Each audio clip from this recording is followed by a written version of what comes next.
มาสบายดีทุกคนพี่น้องเมื่อคืนนี้บ่ได้เฮ็ดคลิปพี่น้องเลยเมา เมา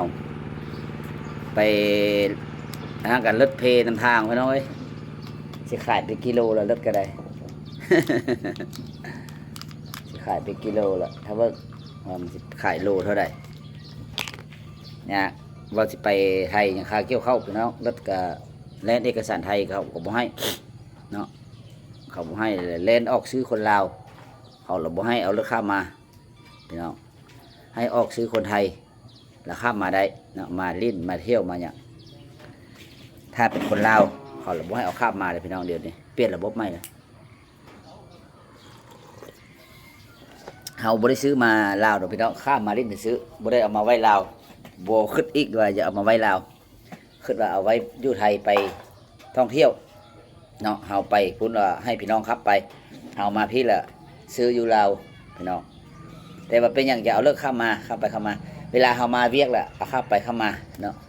ใช่เฮามาคิดว่ามาต่อเอกสารเป็นของลาวของนึงบ่มักพี่น้องเนาะถ้าว่ามักแบบนั้นก็ซื้ออยู่ลาวเลยพี่น้องถ้าต่อย่างเนี่ยวันนี้รถกสิโอนเขาเป็นซื้อพี่น้อง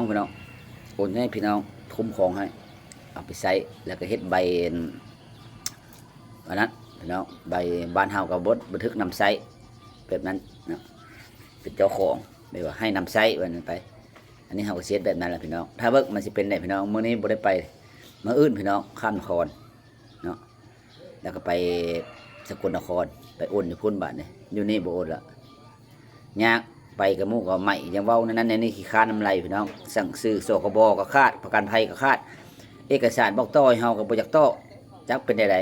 ๆคือว่ารักเฮาบ่ได้รักเนาะแต่ว่าเฮานี่คาแต่เจ้าหน้าที่บ่ต่อให้ซื้อฝากพี่น้องให้กดไลค์กดแชร์ไปให้คนเห็นว่าเป็นอย่างจะบ่ต่อเอกสารมันหมดแล้วจากบัดนี้ตำรวจอยากจับเฮาอยู่ประเทศไทยจับบ่ได้เลยพี่น้องบ่แม่นเฮาบ่อยากต่อเฮาอยากต่อใจสิขาดแล้วแต่ว่าเจ้าหน้าที่บ่เฮ็ดให้